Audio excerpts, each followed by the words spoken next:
What is up, horror fiends? Welcome back to another episode of the Horror Junkies podcast, the podcast that discusses all things horror. As always, I'm your host, Mike, and I'm joined with my ghoulish friends, Patrick and Dylan. Hello. Oh, hello. And it's been a while, but we're back now. And we're ready for you all. We should have Stain on a sound bit. We really should. It's been a while. It really hasn't been that long. We actually have a special interview dropping later on this week, so be on the lookout for that. But if you're a returning listener, welcome back to the show. Welcome back. We missed you. We hope you've been watching a lot of spooky movies that you love and not wasting your time watching spooky movies that you hated. If you're a new listener, welcome to our Trapped.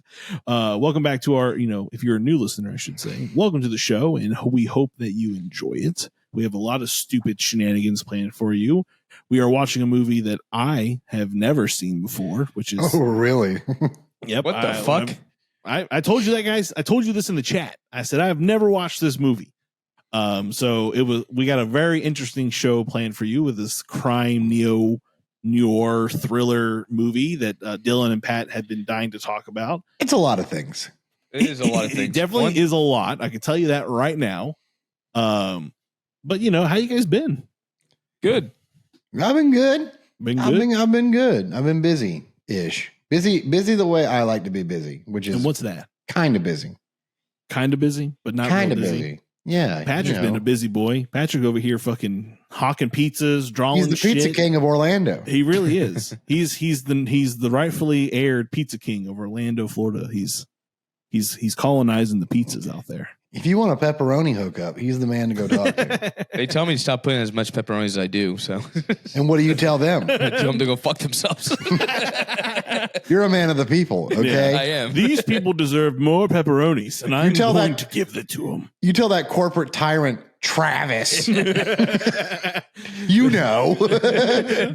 Travis. Our good friend Travis, you corporate overlord. Yeah, quit The being people greedy. demand more pepperonis. Quit using AI to count the pepperonis, all right? Let Pat live. No, we had a special like 2 weeks ago called Death by Pepperoni. Oh, I wanted that's how I want to die. Anyone that ordered it, I'm like, go fuck yourself. Not only is it two you different spell that types out of in pepperonis, pepperoni? it's literally two different type of pepperonis plus shredded pepperoni on top. What hell? Oh my god! First off, hold different on. types of pepperoni. Hold on, let's unravel that mystery. That just real quick. split What the two atom in types- Mike's brain. Yeah. Two pepperoni. Go ahead and explain what the two taps of As say it slow as possible. One's a regular pep. Okay. One's just it's like a flattened one. That's all. What? No, that's not good You're enough. telling me that one pepperoni doesn't hail from the high hills of pepperoni land, cultivated by tiny men in overalls? I heard the tiny pepperonis you got to use pigs to hunt for. Yeah, right. We Nicolas also Cage comes in. had a mustard base pizza called the Hot and Musty.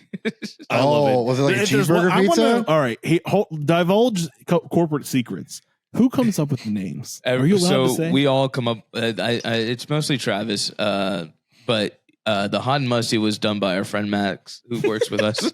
He literally made a mustard-based pizza, and we tried it. We're like, I guess we're going to put this on the menu for next week. I mean, it was it was a mustard base, then with mustard what was with red onions, tomatoes. I forgot what some else. cheese. I mean, obviously Some cheese. sort of cheese. I mean, it could be a different cheese. How do y'all Gouda. pick your names? Well, Travis has this old Zoltar machine in the back, and it gives him the names on little cards. And if we ask him where he got it, he gets really mad. I'm trying to come up with a breakfast. Oh, pizza. we got this. No, we do. This is- But I want to call it Second Breakfast from Lord of the Rings when 100%. Pippin. There you go. Yes. So potatoes has to be on it. So I was I wouldn't say thinking, potatoes, but like deep fried hash browns. yeah. So I was either thinking that or a gravies and biscuit type of pizza. Yeah, I know. Like the old schools, like the old style school one. Yes. The old rectangular one we Yes. got in the morning. That's what you need to do. Hold on. Second breakfast, Detroit style, right?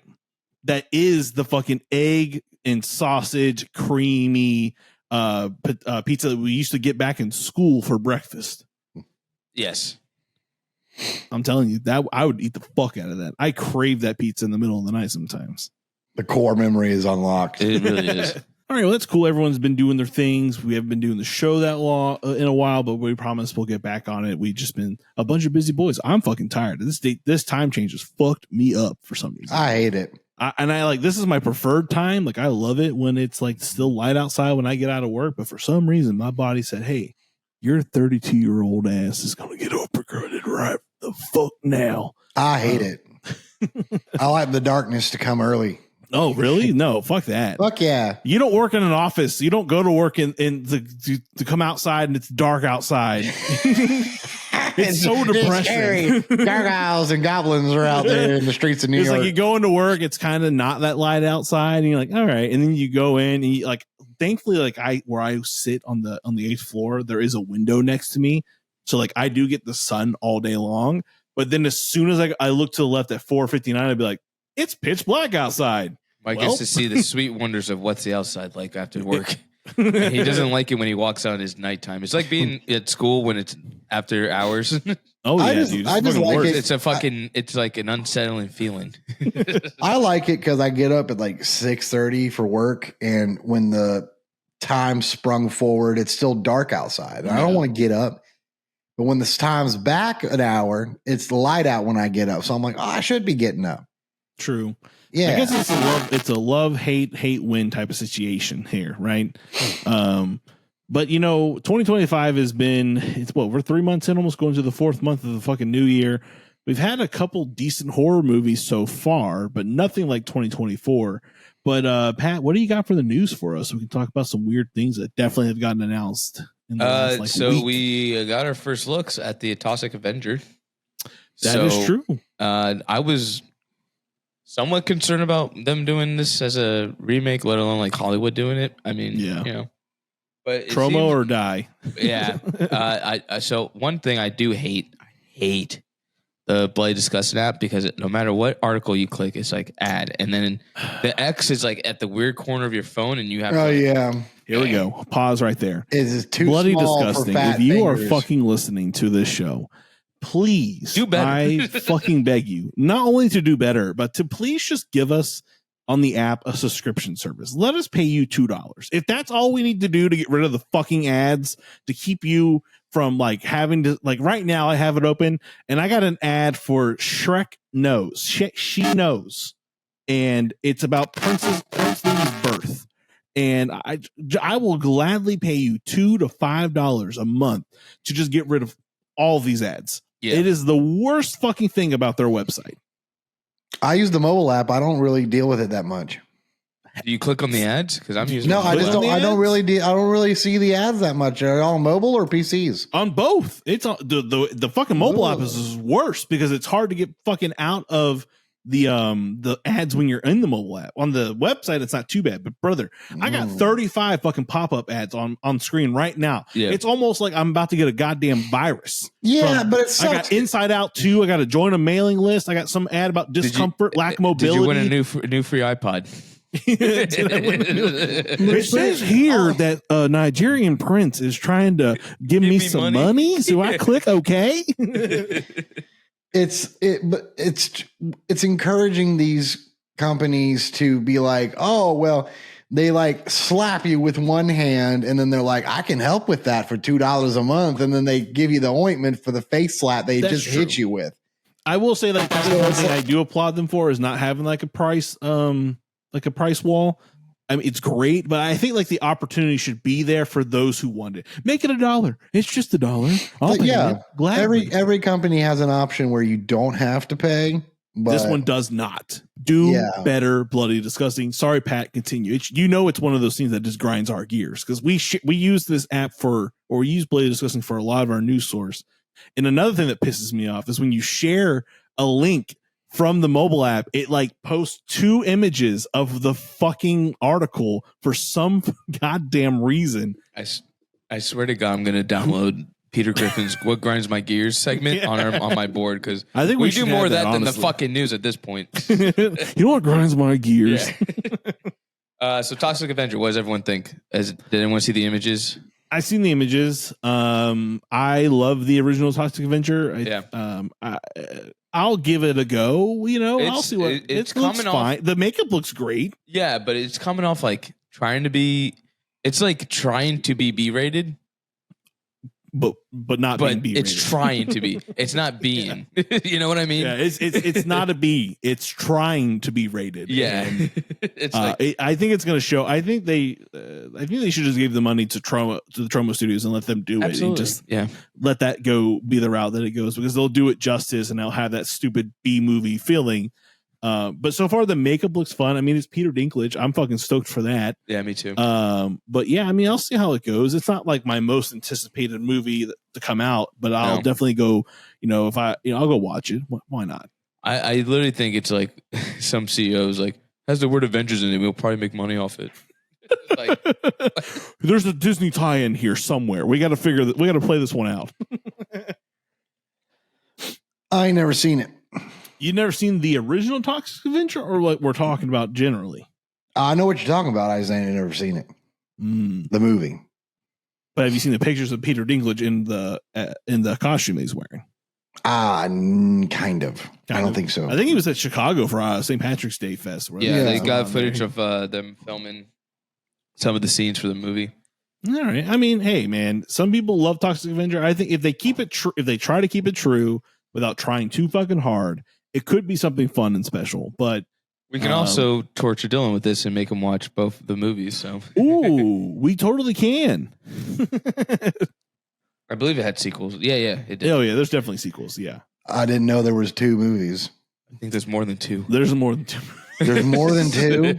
I'm pretty sure. Let me Toxic Avenger. Because I've only seen 2. There is the Toxic Avenger. Let's see. There is the Toxic Avenger Part 2, the Toxic Avenger Part 3, The Last Temptation of Toxie, Citizen Toxie, the Toxic Avenger 4, the Toxic Avenger 2023, which is the one we're talking about that's kind of being pushed out until 2025. Yeah. Yeah, because I've heard this a couple of years ago that they were doing this, but like hadn't really heard a lot about it. So apparently it's supposed to be released at Cineverse on 2025, which just happened. No, that was CineQuest. Just kidding. What else, Pat? Silent Hill F.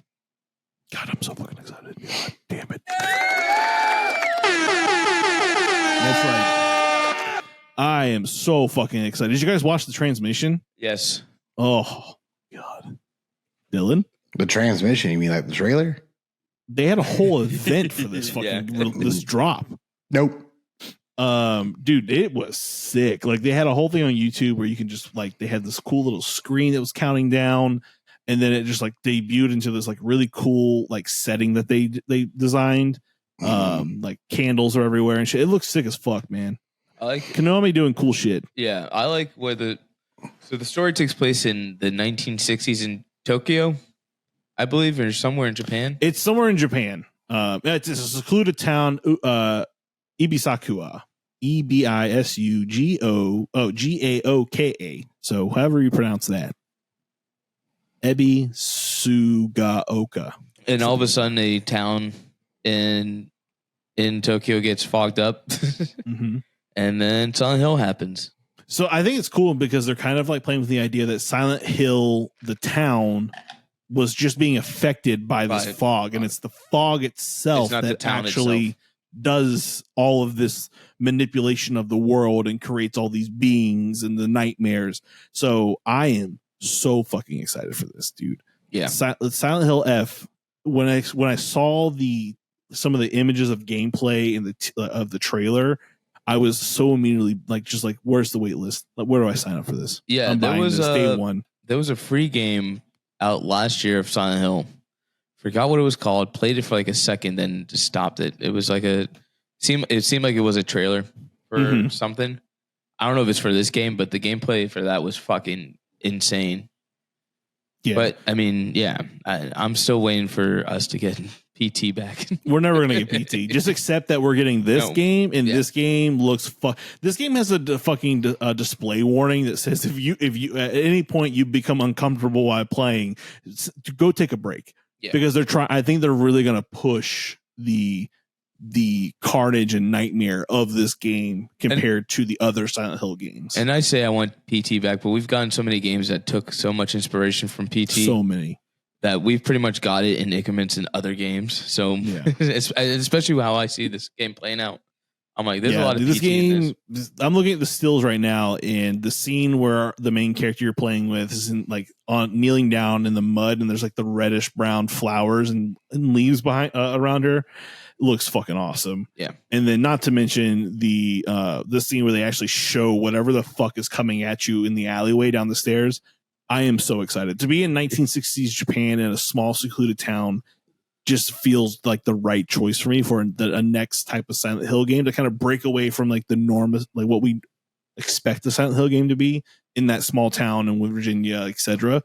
So I'm interested to see them kind of like leave and go to a new world and kind of like expand the lore of the fog and like how it actually affects the world itself.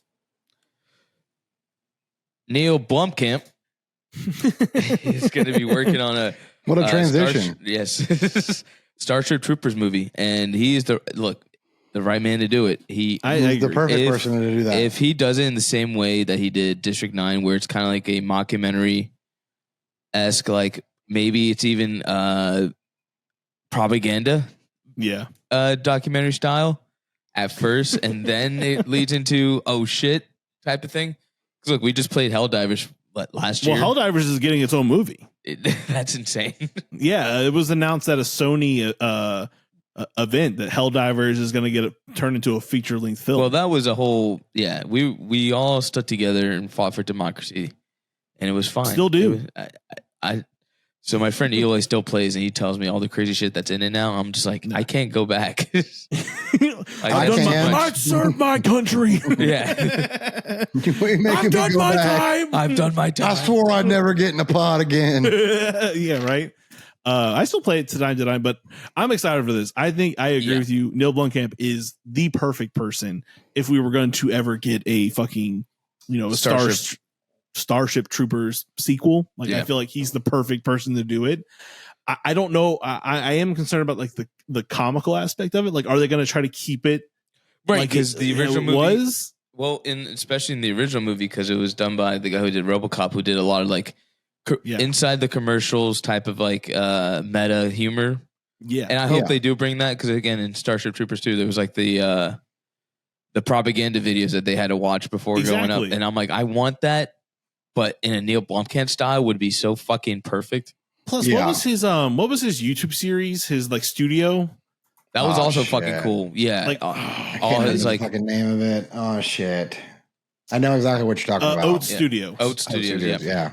And right there, like, if you've never watched Neil Blomkamp's Oat Studio stuff on YouTube, you need to do yourself a favor. They got it. Some of the craziest Netflix. shit is on YouTube, and it is on Netflix. To what Dylan just said. But no, dude, I think if anyone I would want to do this, it's Neil Blomkamp. He's the man for the job, and I think I'm excited for it. I hope that they don't kill it with CG. That's my only thing. I hope that they don't kill it with CG. No, but also too, Neil Blomkamp CGI is like so seamless. Yeah, it's almost a part of his style. Yeah, because he was a visual student first. If you ever watch any of his student films, it's fucking crazy.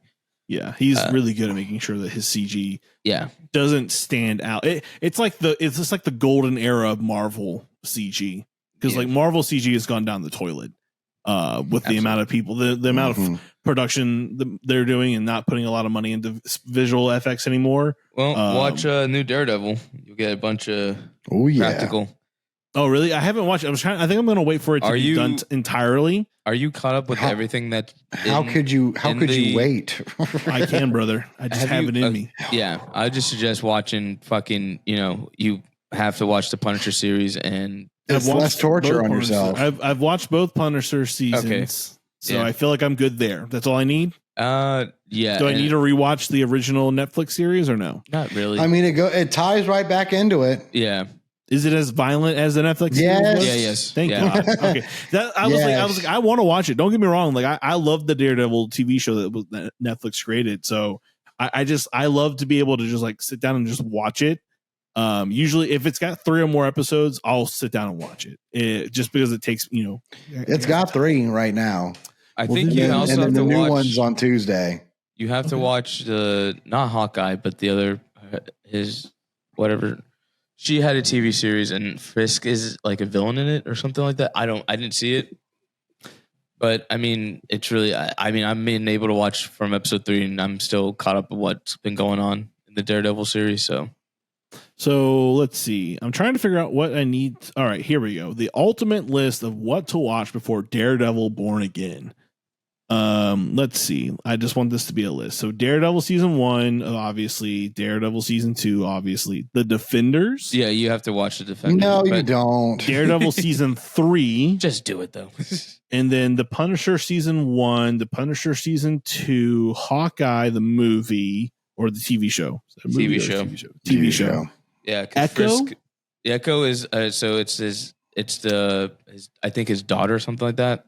I see. I have but not Frisk heard plays of that. Kingpin plays a big part of that TV series. Gotcha. And then it's in tier 3, Spider-Man No Way Home, Well, 'cause he Miss makes a cameo, Marvel, but that's not the- She-Hulk. Listen, you're fine. You're Yeah. fine. You don't have to watch She-Hulk. I'm going Like, there's too deep in one. the woods. I will say this: if you want to watch the episode of She-Hulk where Daredevil's in it, I highly recommend it I because think that's the I best did watch episode. that. because they That's fuck. the one with the frogman and the lily pad. Yeah. Yeah, Frogman. it's time to grip it and rip Rip it. Oh, Yes. man. Look at him. He's just a There little he guy. is, Hypnotoad. All right, man. I'm excited for Neil Blomkamp. Neil Blomkamp. Say it one more time. Neil Neil Blomkamp. Neil Blomkamp. There you go. We got I it. like Blomkamp better. Yeah, I do. I like Blomkamp. That sounds like a D&D character you made up. This is Blomkamp. This is Blomkamp. He's a level 2 barbarian. Blomkamp. He only says 2 words. Blomkamp. Gronk. Blomkamp tired. But yeah, Blomkamp tired. I hope he just takes what he did with District 9 into Starship Troopers. God, what a fucking fantastic movie that is. What, God, District 9? Yes. I will say You know what that was supposed to be, right? Yes. Yes, Yeah, I do. It's insane that it was supposed to be a fucking Peter Jackson, Neil Blomkamp fucking Halo movie. Yep. But They fucked I up. know. They fucked up hard. And That they said, sucks. no, we're just going to do a TV series where Master Chief doesn't wear a fucking helmet ever. And I'm Yeah, like, sure. Yeah, it's That's like what the Judge fans Dredd want. taking the helmet off. What the That's fuck what are the you fans thinking? want. We want Master Chief without his helmet on. That's what we wanted. I didn't even know I wanted that. And they gave it to me. I'm like, ooh, cool. I watched Sure? one episode and said no thanks. Yep. Boo. I'll tell you what I have been watching, and it's What? not horror related, but for anybody that enjoys gruesome practical effects, As we all do. Not you. if you got HBO Max, you have to watch their ER hospital. The Pit? Have you seen it? Yeah. I watch it every Thursday. It's so good. It's phenomenal. It's so fucking good, and the how good is like the gore. Oh, yeah. So it's very like if you're into any like medical dramas, this show is awesome, and it's unique in the way it does it because it is the way it starts off with episode 1 is the beginning of a 12-hour shift with an ER, department. And the characters are great. It's actually the guy who did ER, like that long-standing ER TV show. It's his show. This is the best medical 100%. television show I've ever seen in my life. Better than House. The I thing- just got done watching House. Oh no! Listen, yeah. I've never seen House. It's better than House. It's better than Well, House. House no. is fun, and House is unrealistic, and All it's of this is interesting to see realistic. Gregory House do what he does as a character. This does a lot of things cool because it attacks like understaffing in hospitals, like the nurse shortage. It deals with administrators coming in and saying we want higher patient satisfaction scores, and at the cost of medicine, and Right. all these things. It deals with like struggling physicians and drug addiction, and all these things. It does a phenomenal job, and it's so cool because like again, every episode is a different time within that Yeah, shift. every episode's an hour of that shift. Oh, So like so last it's week's li- episode it's was like literally- 10, was it's like what, ER 2 meets PM? 24. In the sense, yes. Yeah. If they had a 10-hour cut or a I could watch 12-hour it. cut, I'd watch it. Yeah.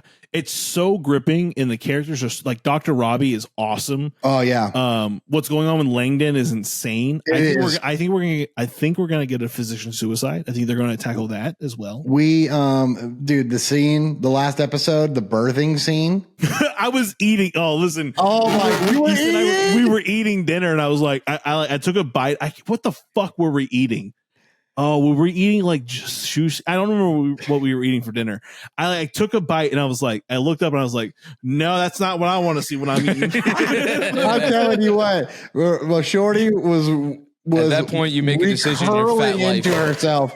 She couldn't handle it, and I was like, "You still want kids? You still want kids?" And she's like, "We can adopt." Oh my god! I think we were eating sandwiches, but as a fat man who has seen disgusting things while eating, literally, you got to make a choice. Either you keep your head down and keep eating, or you stop eating and you just watch whatever's on TV. No, listen, on. I'm sitting here. I think I told Issa, I'm like, listen, I can sit here and watch someone be decapitated with their eye hole stabbed and fucked and all this shit. Yeah, didn't you send someone cut up their dick the other? I think so. Some movies, some probably something crazy, and all of a sudden, yes, Hoagie, he was fucking something. What? There's a movie. Hold on. There's a movie coming out that's called Hoagie. And our buddy Colby. Someone fuck a hoagie in it? It's not a hoagie in what you think it is. It's not a sandwich. He just calls whatever this thing is a hoagie. And Colby, a friend of the show, has seen the movie, and he sent me a little sneak peek of the movie, and it's absolutely insane and disgusting. I love that I can watch, like, you know, someone being tortured. I can watch Headless, you know, and that fucking shenanigans. But the second he sees the miracle of birth, like the miracle of birth, like, get that shit out of here. Fucking coochie rip, and you're just fucking all over it. But it is graphic, and like it, and I think the gore is done very well. It's not like it's excessive, but it is very anatomically correct. So great show. It is horror because it's the horrors of the reality of what happens to be human. If you watch that show, you're going to want to make some life changes. True. You do not want to end up in there. No. I was like, thank God I don't drink and smoke. Jesus Christ. He says as he puffs his pipe. I'm in my medical drama era. I just got done watching House, and I just now started watching The Good Doctor. That one's a good one. Do not watch The Resident. If you are, I would say this: stop after season 4. Okay.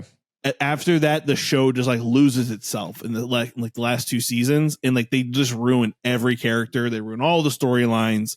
The first couple of seasons are interesting, but The Good Doctor is another good one. And then there's another one with the guy who plays Gregory House. It's on Hulu, and what's his name? Gregory House actor. He plays a psychologist. House 2 Electric Boogaloo. Pretty much. Hold on, I'm trying to find it. It's a really good show, actually, and I think you'll enjoy it, and a lot of other people would enjoy it because he's a psychologist. And it is called, what the fuck? This guy's not in all kinds of shit, so it should not be this hard to find. It's not All the Lights We Can See. It's not this. It is called. While he figures that out, I will start House after. Dude, House is insane. The guy's just fucked up on Vicodins all day. It's actually insane. He pops him like fucking mint. Me and Veronica have. I'm sorry, Shorty, her government name. We started the Gilmore Girls train back up. Okay. So it's called Chance, FYI. Sorry. Okay.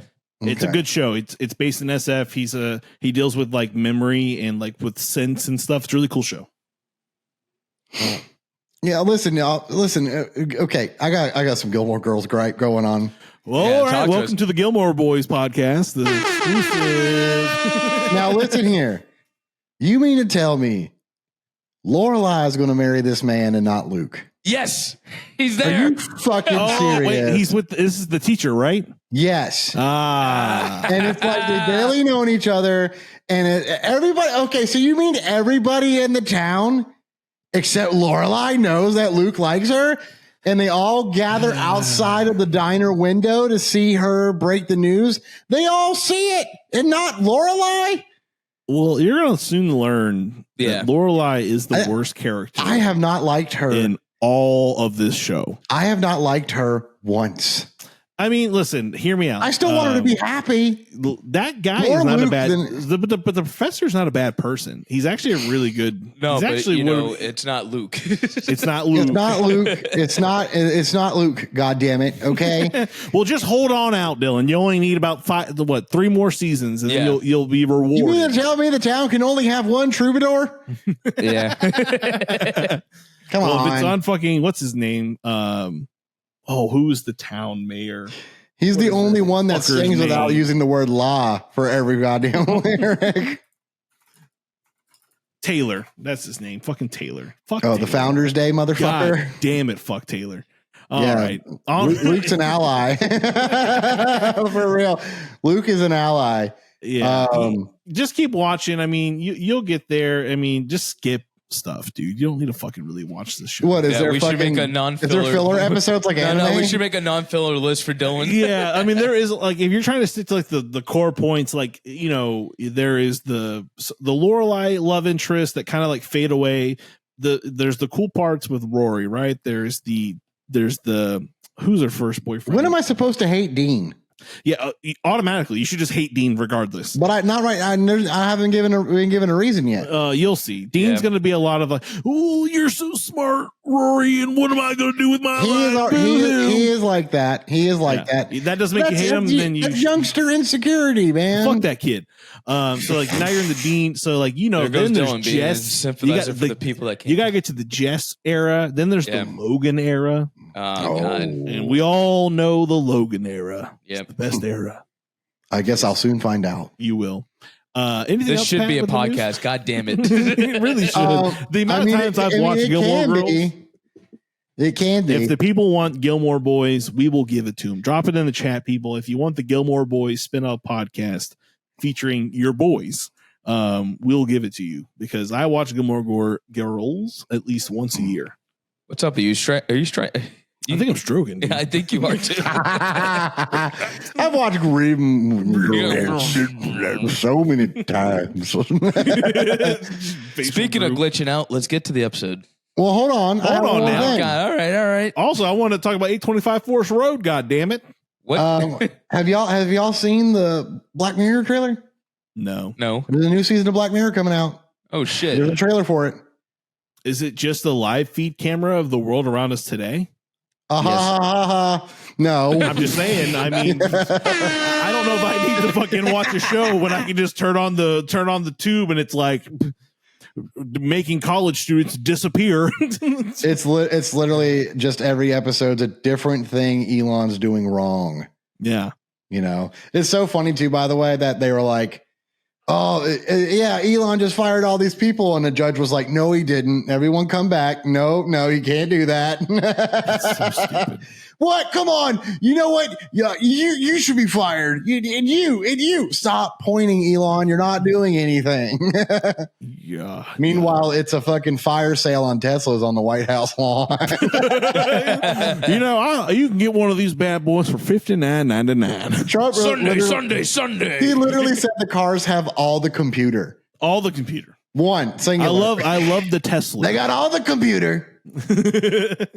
Yeah, but I don't know if I like Black Mirror.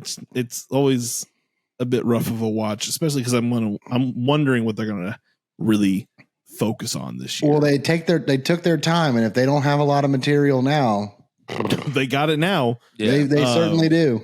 And then the last thing I just want to bring up is the 825 Forest Road. I think that's worth mentioning real quick before we dive in. What is it? 825 Forest Road, which is the new movie that's coming to Shudder in April from the director of the Hell House LLC series. Yep. Oh, it's not a found footage. It's a straight up normal film. I told Sav it's not a found footage. She's like, I'm done listening to you. Sav, did she describe to the watch? What's it called? I fucking found you son of a bitch. The found footage app that I sent you guys. No, she looked through it. WatchFoundTV.com. She's like, we're gonna watch all these, and I'm like, I fucking hate Mike. Just put on Frogman. I mean, if you're gonna watch found footage, just put on Frogman. She didn't like it that much. Then kick her to the curb. I don't know what to tell you, brother. You can't. Not with Swifties. I should know. You cannot do that. Don't do it. But for those who haven't watched, stuck with her just like I'm stuck with mine. Okay. Yeah, if anything happens, there's gonna be a whole fucking album written about it. And, 100%. Yeah. So this is a haunted house movie. So he's still staying in that realm of haunted house vibes. And apparently, after a family tragedy, Chuck Wilson hopes to start a new life in Ashland Falls with his wife Maria and his little sister Isabella. But he quickly discovers that the town has a dark secret. The ghost of Helen Foster has terrorized residents since her own suicide back in the 40s. And I'm fucking here for it. I'm fucking here for it, dude. I'm excited to see what he does with this. That's Helen Foster, huh?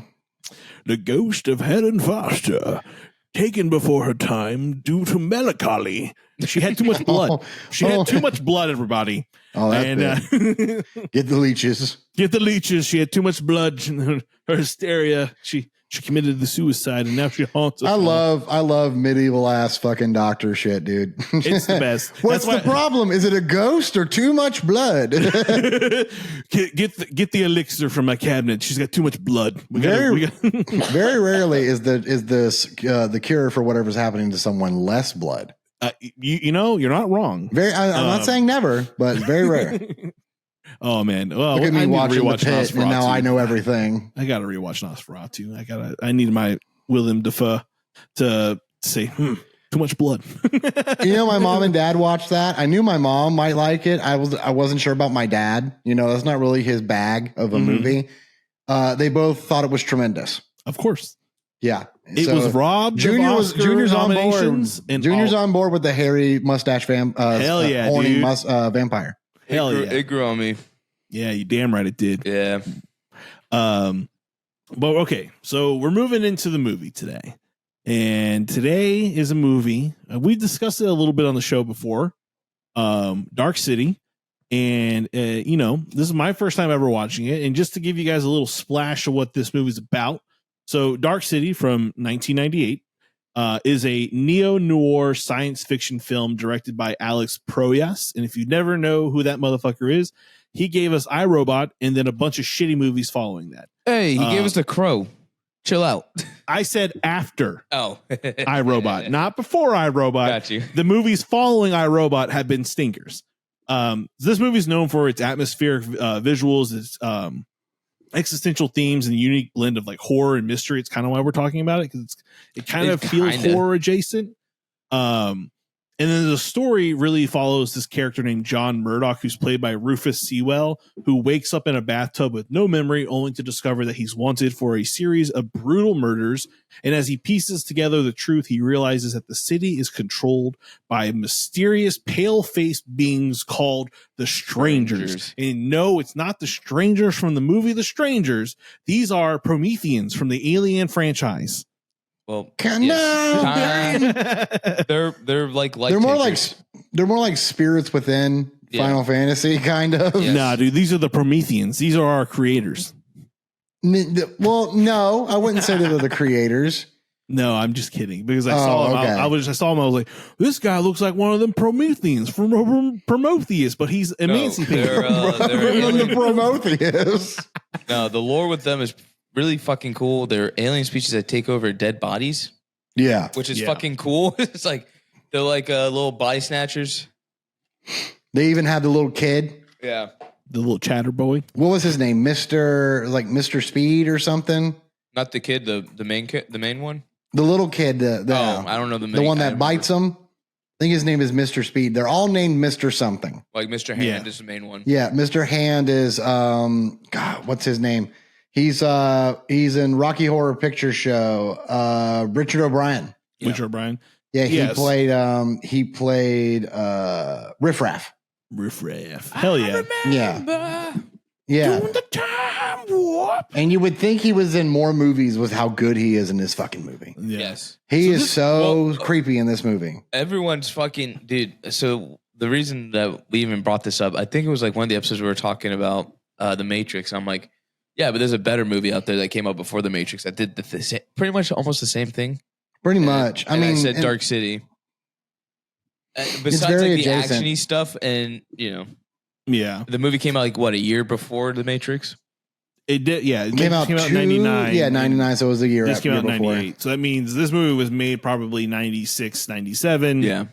And then The Matrix probably made probably like 97. They probably 98. like a torch was handed off. Literally. pretty much, yeah. I definitely get the vibes. I definitely get the, for me, like I will say, like I enjoyed this film.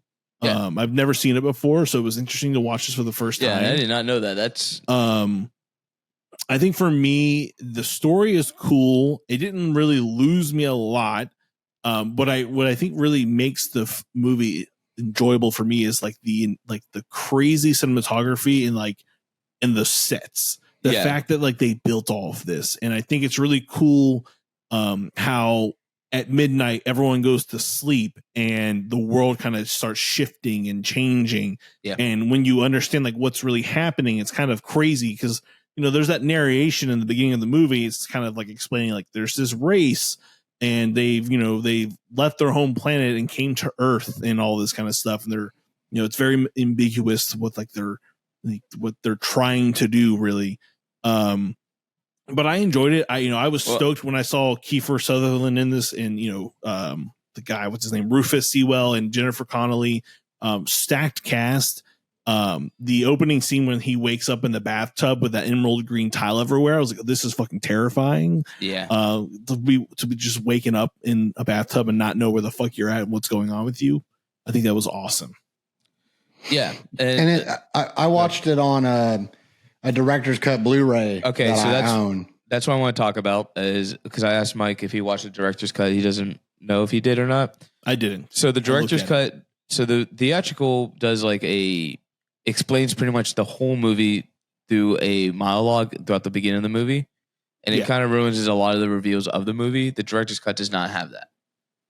Well, so I watched the theatrical cut because it definitely had the voiceover explaining in the beginning. Yeah, so that was just fucking. I'm glad. I'm upset that you didn't experience the director's cut, but also glad that you had you went to theatrical because now we could talk about the difference. And that's one of the biggest ones is the fact that in the beginning there is like a monologue that explains the whole movie, whereas our director's cut doesn't explain. It explains by the pace of the movie. So how does the movie start in the director's cut? With him just waking up in the bathtub? Yes. Okay, so it doesn't have that like spacey vibe. No, you're in his eyes when he discovers what's going on. You as an audience member discovers what's going on, which is in the director's cut. Much. Yes, which is so much fucking better for it just what this movie's trying to do, let alone the pacing of the movie. Because I'm pretty sure the first time I saw it was probably theatrical. I've only seen this movie like 3 times. And when I went on Prime earlier today and I saw the director's cut, I'm like, I don't even think I've ever even seen the director's cut. So let me watch it. And then I did some research before we did this episode for the movie. And everyone was bitching about like the theatrical does like everyone be bitching. Yeah. Theatrical does like a cut by cut, like what you're about to see as the movie plays along. Okay, weird choice. Dylan, what were you going to say? Well, I watched it on the physical Blu-ray and it had a menu title. And the menu title started out, the menu title was cool because it was like, it was him in the bathtub and the swinging light. Yeah. Mm-hmm. Where you got, you pick play, special features and stuff like that, which I'm glad people are still doing that. Fuck yeah, dude. That's the best part about owning a DVD, Blu-ray, 4K. Yeah. Is the cool title screens those come with. And it sounded really good on my home theater setup. It just sounded good. It looked good, but is there like a making of like special? Yeah, edition? there's a lot of stuff. I haven't. I'm going to come over and watch that because some of the stuff in this movie, I'm just like, because you're like, it's all practical. You can tell when he does miniatures. Yeah. Oh yeah. You can tell, but like sometimes you're like, how did he fucking do that? Yeah. Hell no. And it looks so good even today. I always equate Dark City to something like The Cell, where it's way ahead of its time. Definitely I could definitely agree with that. 100%. Because it was definitely critically well received. Even Siskel and Ebert loved the movie. Yeah. Like they talked about it on their TV show because I saw it on YouTube and they were like, we love this movie. It's great. And I mean, it is of a movie of its own that you really cannot compare it to anything. Even if you compare it to The Matrix, it's just such a different movie. So another thing I saw online when I was like, I think I posted on our threads and I was like, just watch Dark City, what are your thoughts? And a lot of people are like, it's so much better than The Matrix and, yada, yada, yada. And I'm like, dude, I feel like they're two entirely different movies that do touch on, reality and control and consciousness, but they do it in such vastly different ways, right? Like, one is an alien race that is kind of controlling and manipulating the world around us, while the other one is a more technological component, right? That's being manipulated around. Well, the aliens in Dark City, I think it's not so much reality. Like reality is within the movie itself, but I think the overall encompassing meaning of the movie is what is it to be human? Yes, right. And because he says a line at the end when I'll say it when we get there. Yeah. But it's, and I recommended if we did this movie that we double featured it with The Signal. Yes. I don't know if anybody's seen that movie. Yes, sir. Lawrence Fishburne. There's a thing in the end that kind of reveals the same twist in this movie. Mm-hmm. Which The Signal is a really good movie. I liked it a lot. No, and if we're gonna keep on the subject of comparison, I have a couple lists of movies that are not similar to the themes, but similar in style. Is one of them Memento? No, but I would put that on the list too. Memento. This movie, I forgot about that. Yeah, it's very much very Memento. Well, why don't we just kick this off with our little crime noir horror movies then, and we can do, this is the launch point. In the next episode, we can do a double feature where we do The Signal and. Well, The Signal. I mean, they're only the same movie in twist. Gotcha. Okay. Not so much overall. I can't remember why things happened in The Signal. Yeah. But the twist in that movie, if you do not know what's going on, is fucking chef's kiss. It's so goddamn good. But this movie. Oh, go ahead, Pat, because you had a whole list of movies. Have you guys ever seen the movie called The City of Lost Children? I was just getting ready to say that, dude. The Ron Perlman French movie, right? Yes. Yeah, I was just saying this has heavy City of Lost Children visually, like, and clearly, since it's sci-fi horror or sci-fi thrillers and noir, obviously Blade Runner, but we got to give it to the great grandfather of cinema as itself, Metropolis, obviously. Yes. With its sets and its miniatures and its futuristic Megalopolis. And another we should do that. Another movie. mention. I just saw this on the list of comparison to movies of this. If you like this, watch this. I've never seen this. It's called Brazil. Oh, Brazil. Yeah. I saw the trailer. I'm like, this movie looks wacky. I need to watch it. That is a oh my god. Who does that? My memory is such shit. He was a Monty Python. Oh my God. Can you look that up for me? Well, in Brazil, the 1985 movie? Yeah. Who? Terry Gilliam. Terry Gilliam. Okay. Yes, because he did another movie that I really love that I actually own is 12 Monkeys. Yes. I love Terry Gilliam style. Brazil was actually recommended to me by a coworker. Okay. And it's a Criterion Collection film. It is super good. It is super good. Way ahead of its time. He's just phenomenal in general. You don't want to know why? Why? Because you got two coconuts and you're banging them together. Because he's a part of the Monty Python group. Yeah. I watched that with I went to my friend's because he just moved into a new house with his family. Yeah. And I went over there and he was like, what do you want to do? And then the Monty Python was on like one of the channels. And I was like, there it is. Put it on. Yeah. Best smoke some weed, watch Monty Python and best shit you'll ever watch. Yeah. It was, oh my God. It's still funny, dude. Yes. It's still so funny. No. But yeah, I watched that trailer and it reminded me of like 90s like music videos. Mostly like you should really watch Brazil. It's, I'm going to. If you like Neil Blomkamp. Yeah. It looks weird. I pulled it up and it looks insane. Yeah. I was like, this shit looks wacky as hell. Let's go. Yeah, it's really good. It's really good. A lot of English actors you'll recognize in the back in the day. And this movie really holds up. I was really impressed with it, and that's because of the sets, right? Because this isn't. I mean, yes, there are some computer graphics from the late '90s that were being utilized, and some shots of the film. But for the most part, like the sets, dude, when they're walking the streets or when they go into like the underground, I don't know if you want to call it the underground, when where the strangers actually exist and live. Yeah. That whole environment was so cool. And I love the fact that they play, like, the name is called Dark City. And I noticed that throughout the entire movie, there's never sunlight, right? Like it's almost the entire movie is always dark. Yeah. And I'm like, what the fuck is going, like, why is it nighttime everywhere it's going? It's Dark City, bro. Because of that. Well, I thought maybe it was going to be a play on the fact that, like, where the strangers were residing, that was going to be the Dark City, because it is like underground in the sense, or in another universe. I don't know if anyone can explain that. They take a roller coaster to get there. Yeah, because like they like take magic chalk and fucking open a doorway, and then the cop falls through a fucking green screen, like, whoa. Yeah. And I'm like, they're tuning, bro. They're tuning, bro. Well, when I first saw this movie, I thought, because I didn't know anything about this movie. I saw The Matrix when I was way younger. I saw this when I was way older. I thought the strangers were like vampires or some shit. That would have been cool. Yeah. I mean, in a way, kind of, because it parasitic relationship. For sure. I mean, they definitely have like this hive mind, and I thought it was cool. Like, I didn't truly understand like what tuning was supposed to be doing. Like, did it give him telekinesis powers? The race has always had it. Yeah.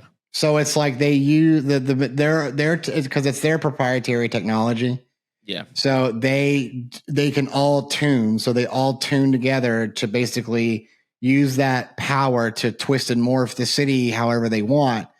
And it's cool because every night they sign people to do things. They're like, we need 9 journals, 13 family photos, 6 social security cards. And it's just fucking all these like ghoulish fucking mushroom head fans fucking just taking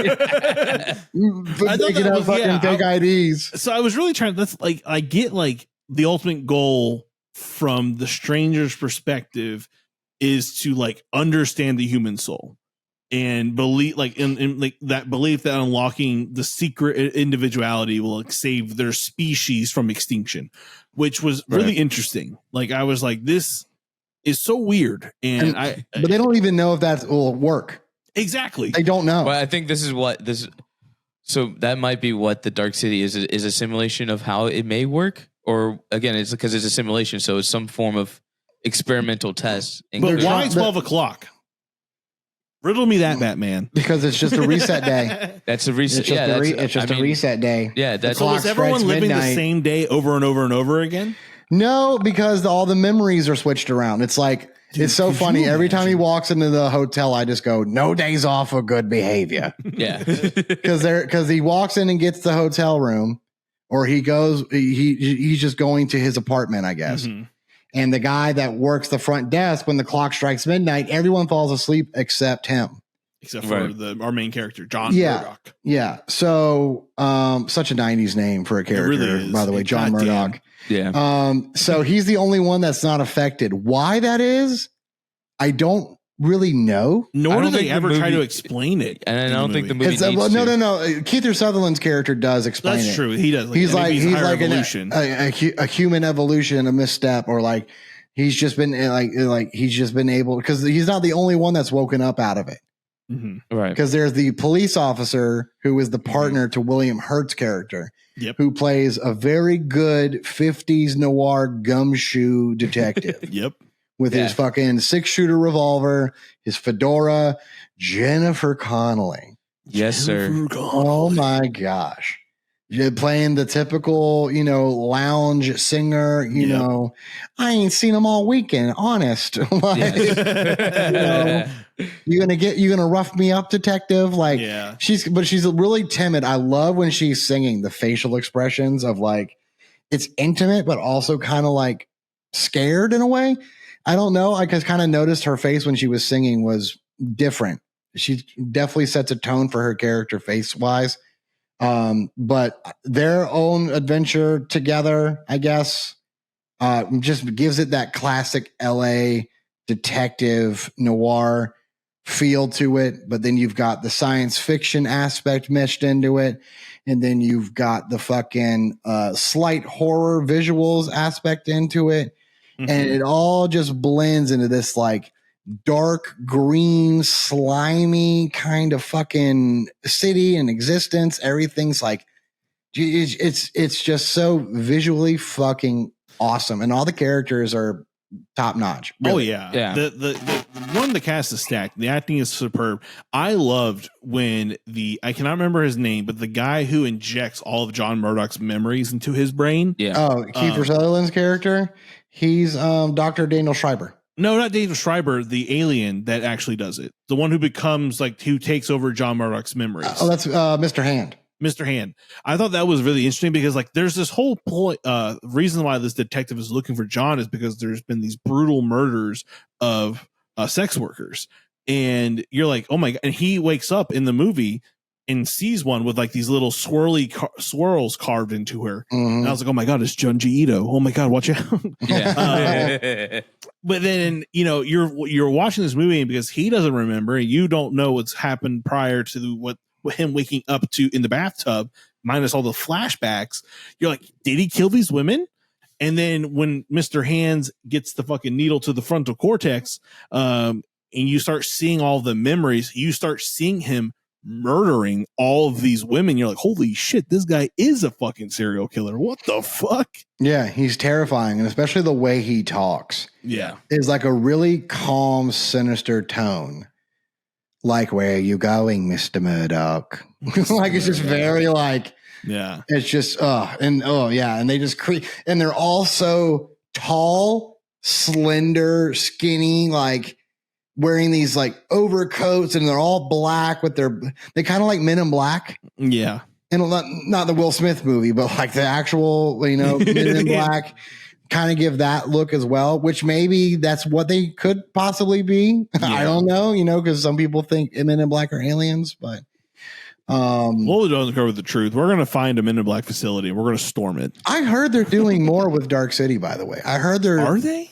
I've heard that they're doing. There was so many rumors something with an anime series or something like that for a while. I think they were going to try to do that. I don't know. Hopefully they do something. Hopefully this movie gets a little bit more out there. Well, apparently in 2022, the director of the movie, Alex, revealed that he was developing a TV series and he described it as an expansion of the film's themes, possibly exploring different characters and aspects of the Stranger's experiment. But there's been no major update since he said that. I think what happened was, dude, he did The Knowing. Horrible movie. God. Oh God, really? And then he also did on top of that. So that's why I was like, I don't remember directors' names off the top of my head. I'm like, all right, this guy did this movie. This is badass. Dark City kicks ass. iRobot, badass movie. He does Knowing. And then in 2016, he gives us the most whitewashed movie ever fucking made, Gods of Egypt. Oh, God. Oh my God, really? So no after that, dude, he had nothing but stinkers. iRobot, he was at the height of his glory, and then it was just he peaked. He was in high school. He was cool, and now he's 45 hanging out at skate parks like the dude from Grind, picking up high school chicks. And just giving us it makes that's sense. Two Grind references this episode. Yeah, it's. I'm assuming that's what happened. It was that he had horrible hits with the box office, and that no studio wanted to take a chance on him. Well, and look, unlike The Matrix, that movie was kind of built to do franchises. Yeah, this movie kind of movie it has a beginning and ending. And it didn't really have a lot of commercial success, I don't think. No, that's probably why not a lot of people even fucking know about this movie. I think it didn't do well in the box office either. I'm trying to pull up that information real quick. So its budget was $27 million. Its box office was $27.2 million. Oh, okay. It evened out pretty much. That 0.2 is not enough. It was a waste. It killed it in the box office. To the producers and to the shareholders, it was a waste of time. Yeah, they're like, but to motherfuckers like me, it was so goddamn good. Yeah, I mean, even that budget including advertisements though. Let's fact check. You got to it, double dude. I don't that. fucking You got to know. double that fucking budget if that's the case. Yeah, because it's probably double that. So, but I mean, they didn't. I don't. You know how I found out about this movie? I was staying at my cousin Trey's house, and he had a Blockbuster video case, or Same no, here. he had it. Yep. And then I was like, "What's this?" And I opened the thing, and it said Dark City on it. And I go, "I've seen this movie at Blockbuster, but I don't know what it is." And Yeah, then, you see the guy, like, it's the poster of the guy on the wheel and shit, right? yeah, and like it draws your attention to it. Yeah, no, that's how. Especially if that's you how like- I first saw this movie. Mm-hmm. Was seeing the poster, and I was like, or seeing the cover of the movie. I'm like, what the fuck is this? Apparently, in video sales, it did $72,000. So it did well. No, that's horrible, Pat. No wonder I got my Blu-ray so fast. Yeah. They're probably like, dude, ship this as quick as possible. No, it doesn't say anything about like the promotion or marketing dollar amount. So it just says production budget was $27 million. So therefore, we're just going to assume that the production included the marketing campaign. Okay. Because there's no other dollar amounts going in there. So. True. That's so it didn't if anything it broke even. Yeah, it definitely it broke even. And Hollywood's not in the business of breaking even. No, dude. Hollywood's in the business blockbuster of making killers. profit. Especially even back in the 90s. I mean, it's just especially like back then, like movie making was still expensive. I mean, today's insane. But they relied heavily on DVD for like physical releases, right? Like people going and buying the DVD and watching it at home and all that kind of stuff too was a huge factor into greenlighting a secondary sequel to a movie. If it did good in the box office, but then sucked in video sales and video rentals, why the fuck would you want to greenlight another one knowing that you're never going to make more than what you put into it? Yeah. Right. But this movie, I think this, if a lot of people haven't watched this movie, I think this is something you should definitely watch if you're someone who enjoys, The Matrix or 12 Monkeys or any of the other weird sci-fi neo-noir thrillers that are out there in the world, and you've never kind of ventured into Dark City's territory. The story is actually pretty interesting, kind of gripping. I think one of my favorite scenes was like when Mr. Hands is chasing John Murdoch through the changing city environment.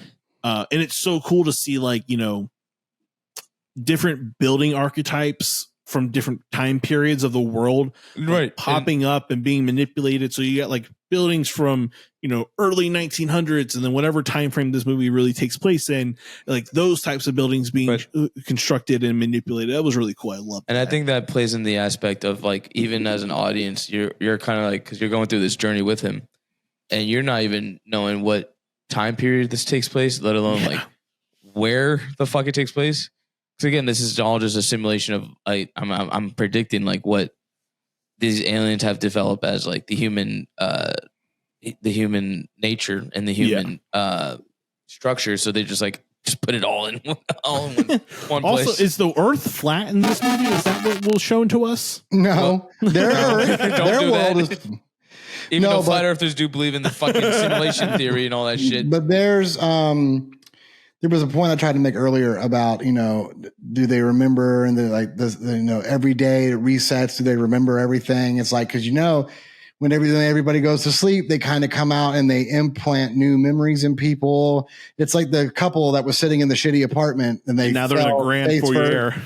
They fell asleep face first in their fucking soup. And then the fucking, what are they called again? The not the watchers. What are they called? The strangers. The strangers. So the strangers come in and like they elongate the table and they put them in nicer clothes and they put in nicer pictures and implant new memories. And it's like the hotel guy, no days off for good behavior.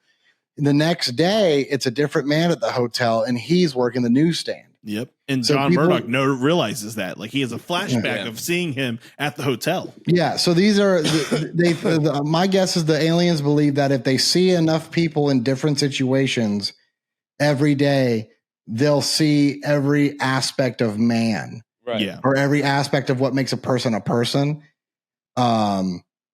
Which we all find out that's not how you do it. Yeah. Which is interesting. I mean, like, do you consider these guys bad guys? Yes. Do you? Yeah, because I mean, I get it. No, if you're dead, you're not using your body. So, like, I mean, do I want to think of myself being reacclimated as a parasitic So alien? is everyone? It's yes. like, it's like when you sign up to be an organ donor. Cadaver for science. It's like, yeah, that's do what you want that, your drop down the body? chute. If you you're already don't go dead, to the right? Don't be DMV, but you selfish. sign up to be an organ donor, that's what's going to happen to you. Yeah, you get taken to But the I mean- dark city, and they fucking use you as a fucking as But all- become one of the aliens. But all the humans are actual humans, so they were abducted or taken and put into the simulation. And okay, so that's what I'm trying to figure out. So what has happened in this simulation, the simulated world that they've created, is they have abducted people that they have taken to this place and that they are manipulating. Because like Pretty much, when yeah. they show towards the end of the movie, when fucking John Murdoch starts fucking like telekinesis and everything with his tuning powers, like becoming the fucking one true god of this human alien race. he was the one before the one. Yeah. They showed like the universe, and it was like this disc, right? And it was you could see like the almost like a maze structure looking type thing, and then all Like of a sudden, the rat. Yeah. And then they break it down to that rat thing, right? that the doctor had in his. Mhm. So I was trying to figure out like if they were actually on planet Earth, No. or were they taken to another place Well, because do you remember how if you get ejected out of the thing, you go through that little barrier and then you're out in space? Mm-hmm. So what I'm assuming is that it's a structure in space, but it has a thing around it so you can't see it. Gotcha. That's my thing, because And that's probably why that, it's night every night. Every night. well, yeah. they make it that way. Yeah. They can make it not. I mean, obviously, you see that they can make it during the day, but they have an aversion to water and Yeah. sunlight. Which Which was- vampire? That's why again when I first saw this movie, I was like, these have to be vampires. And So then- essentially, at the end of the movie, when John Murdoch changes the world, it is him creating the world that he is remembering, Yeah, which is the Right. beach and everything. Shell Beach.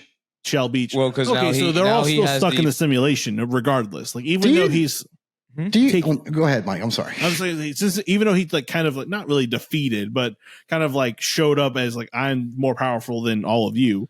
He just kind of said, "All right, we're living in this simulated world, and now we've kind of, now we have daylight and we have water." Well, I think and he things- figured out once you figure out that you are in that simulation, that you have control and power of the structure of the simulation of the structure. simulation.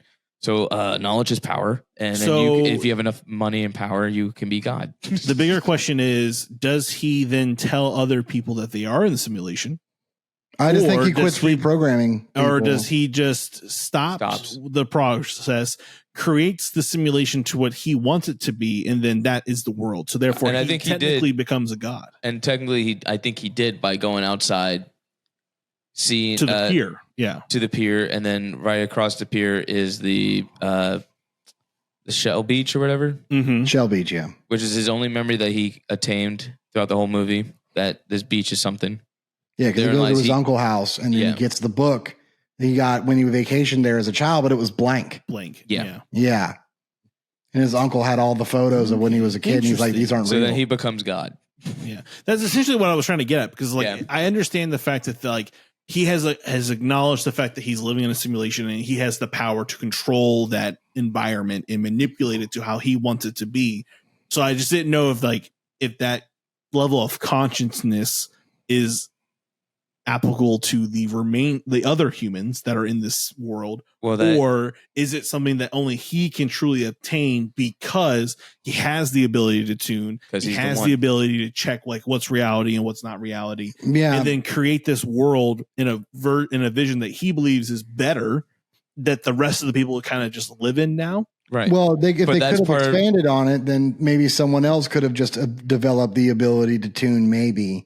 Yeah. And then eventually the society, most, if not all people, could Hence do it. the potential, the TV show exploring other characters and what their abilities could be. But Because do you- what if tuning is not the only ability there is? But do you want people to have that kind of ability when not everybody might have the same goal? When control and divide is through the eyes of God, and you give the idea of the word of God not to self, but to power. Come on, preach, brother, preach. Because the strangers were never going to win. No, they can't even They fucking swim. They were they didn't have to swim if they didn't want any water. But the thing is, they were never going to win because they were looking for the soul in the wrong place the whole time. Exist. It's because it doesn't exist. Well, that's not it. He said because they literally tried to figure out information about the soul through the brain. Yeah. So they're looking at it from a logical standpoint, and they're looking at it from a standpoint. They need to look at it from somewhere they would probably never think to look. Which, and again, your soul, philosophical process. Your soul's not in your brain. That's what he says. He goes, it's in your hips and how you dance with it. Maybe. It's obviously in your butt. Wow. But no, it's in your asshole. He tells me, he was like, you were looking in the wrong place and pointing at it. He's like, you were looking in here, but you were looking in the wrong place, and points to his heart. It's right here. Yeah. So, not the movie I would make. To my ass. Your soul is in your heart, and your G spot's in your ass. Yes. You say G spot? What is this? For all men that are like, that ain't true. It is, hey, brother. It is. Deal with your masculinity how you want. So yes, movie's so fucking good. This is actually a great movie. I very much enjoyed it. And poor William Hurt. Well, yeah, poor William. That dude fucking got more than he bargained for. He really did. Because now he's out in space. Some astronaut one day is going to come by and see a 1950s detective floating through the quadrant. What the fuck? And they're going to be like, the fuck is That's what's on the fucking moon landing tapes. That's what they're keeping from us. It's William Hurt. It's William Hurt. Frozen as a popsicle. Oh man! All right, I think was that a Homer Simpson moment you just had? I think for me, this movie's been around for a long time. It stands the test of time. I am going to give it a strong 4. I love sci-fi movies. I love this movie. I think like if I ever wanted to double feature like a movie that's talking about consciousness and the ability to control your own life and the reality we live in, this and The Matrix, it's no-brainer. Like no-brainers for me. And I think like just have never watching this and watching only The Matrix. This is definitely something that I add into my repertoire of weird sci-fi movies to watch and kind of get other people to watch it because I don't think Issa's watched it. So yeah, I'm giving a solid 4. I enjoyed the hell out of it. Great pick on your part, Pat and Dylan. I know you guys have been wanting to talk about it for a while. If you've never watched it, highly recommend it. Definitely fucking check it out. And you can rent it on Amazon Prime for like $3. Just watch the director's cut version, not the theatrical cut. Thanks, Dad. You're welcome, buddy. Pat, I'm definitely giving this a 4.3, maybe almost a 5. 4.3. I'm going to give it a 3. 4.3. Niner. You call it from a walkie-talkie? 4.5. All right. Yeah. Yes. No. We deal with quarters here. 4.25, 4.5. Of course we do by quarters. We're fucking fat. 4.5. What are you doing the metric system like a filthy European? What the fuck is wrong with you? I'm giving about 4 5/8. Pacing wise, production, a lot of the shots, a lot of the movie, what I would consider movie magic of how shit's got done. I want to come over, Dylan, and just watch the special features on that. Dude, why do they not make movies like this anymore? I mean, they do. I shouldn't say that. Like, we do get some movies that really focus on building sets. You see a twinkle in the eye of some things these days that hold. It's just I don't know. I feel like because technology has made a lot of things easier and cheaper. It's just it sucks. It's just it's cost over quality. And Hollywood said this movie's just going to break even. We're not going to keep doing these type of movies. Because you watch this and you're just like, man, this is awesome. It's also set designs. Like the cool part about this movie is like there was no location. No, everyone was stuck in a studio. It adds so much to the fucking themes of the movie too. Because they are making a simulation for a movie that's about simulation. Literally. Yes. I'm like, that's fucking awesome. This movie is Inception. Do you think this movie would have done better if it came out after The Matrix? I don't know. Because, so many movies after The Matrix did a lot of things that The Matrix did. But I'm like, there's also movies before this movie that did what this movie did too.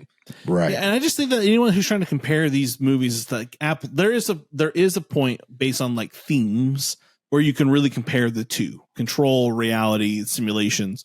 But I think Y2K, baby. They really do they really attack their stories differently. You know, like Neo and him being the one Kung and Fu. all this stuff and the action. Like this movie isn't very action heavy. Like there's some cool sequences in the movie, like when, you know, at the billboard sign, you know, cutting the dude's head off and the little creature thing coming out, its essence, whatever.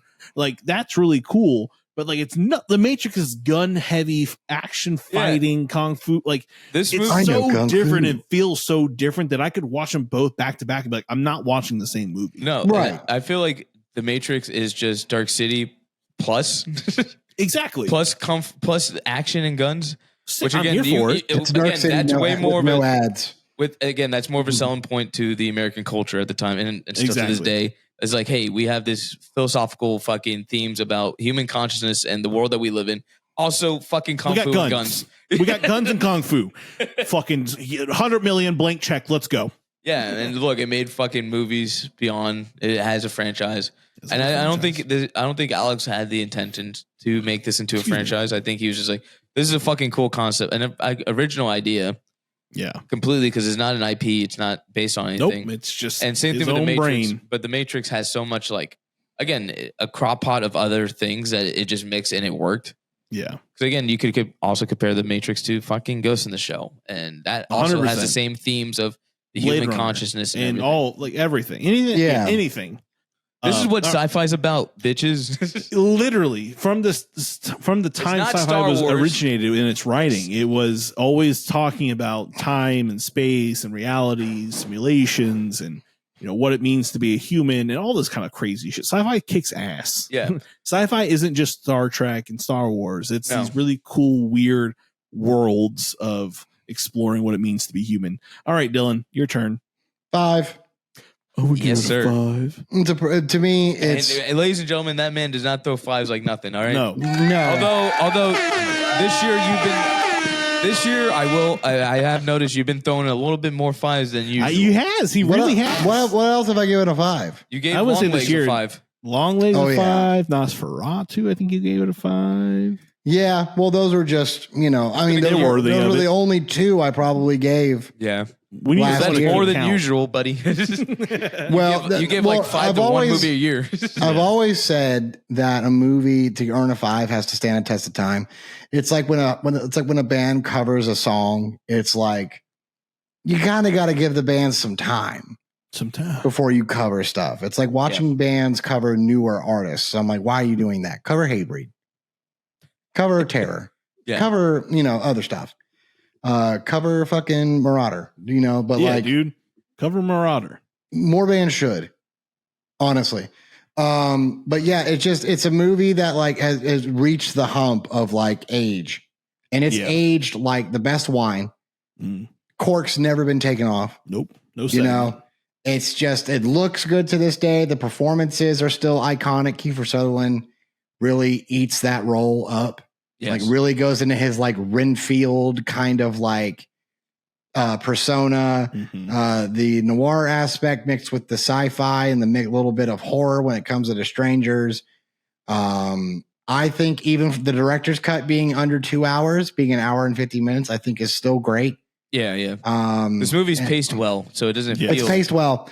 You're never bored, and there's nothing I could really pinpoint where I'm like, that looks like shit. Yeah, no, not at all. So to me, I can't find anything wrong with it. Yeah. So for me, you know, maybe if I don't know this or don't know that, it's like some things don't need to be explained or known. No, and that's I think, especially in the days that everything needs to be fucking explained. Blah blah blah. This movie is a testament of its own time. Yeah, you need a theatrical cut that explains everything in the beginning of the movie. Yeah, and that's why they did that. Studio. Yeah, because again, watching the theatrical, I'm like, this is such a journey of actually putting you in the eyes as an audience member to the character that you're experiencing. Again, there's a point where you like, I'm convinced this guy did kill people. Yeah. Which is not the case at all, but it's like, that's a fun thing. That's a fun thing about screenplay. I love watching I love watching the director's cut of anything, but I also love what TVs are doing now. I don't know if everybody else agrees with me, but I love when TVs do a filmmaker mode. Yeah. So that you can see the movie in the frame rate and everything in which the filmmaker wanted you to see it. And that's what I got with this. That's what I got with this movie. I got filmmaker mode, director's cut. Fucking the surround sound was kicking, especially when all the buildings were moving. It's and especially at the end when everything's coming down, it's very visceral. It's very action packed. Everything's crashing and all of these different watchers are like getting crushed or running away for their lives. And it's just, and it turns into that. It turns into Matrix Revolutions, Neo versus Mr. Smith, like a weird telekinetic battle for the state of whatever that is. And I mean, no, like I'll say, like the strangers float, so the Matrix can shoot. That's it. 100%. That's it. You couldn't say it any better. But if you watch the movie, we definitely want to hear your thoughts. This is kind of a different type of movie for the podcast. Really, like we really don't stray away. Like we do sci-fi, but it's very usually sci-fi heavy horror. Aliens, Event Horizon, shit like that. We never really branch off into like the strictly sci-fi with some thriller components. And I think we need to do more because it's also one of my favorite genres, right? Yeah. And also philosophical stuff too. They just work so well together, sci-fi and horror. So I think we'll do more sci-fi related content on the show. I think it's interesting and it's fun. And there's a lot of great movies out there. And a lot of good books too, and comics. But if you've watched Dark City, drop us a note, tell us what you think. If you've got a recommendation for a movie that's kind of like Dark City that maybe came before it or after it, definitely let us know. We love to, listen to your guys' recommendations and watch these movies that maybe sometimes you guys throw some shit out of left field that we've never heard of, which is just awesome. But as always, keep telling your friends about us, sharing the show, following us on social media platforms, following us on Substack. Following Patrick over here on Delirious Tune and, supporting him as an artist and all the weird stuff he does. And Dylan, he's a jock. So, just send him sports memes. He'll have film of football. If anybody wants to talk about some real shit, find me on my Instagram. Find him on his Instagram. Yeah. What is my Instagram? Turk Cobain, I think still. I think it's still Turk Cobain. I'm never giving that up. No, that's a good one, dude. You can't lose that one. Also, if you're hungry in the Orlando scene, our our unofficial sponsor, Black Magic Pizza, by default mode of Patrick working. You want to go where they're not stingy with the pepperonis, okay? Yeah, want find Patrick Kilby on the the BMP line. He'll hook you up with the pepperonis. Don't you worry. Just give me a hand jitter and we'll hook it up. Oh yes, good old HJ. Yeah, the old trade, as they say. View, share, subscribe, do all the fun stuff. Hang out with us, talk to us, and as always, I'm Mike. I'm Pat, and I'm Dylan. Stay weird. Where the air horn is God.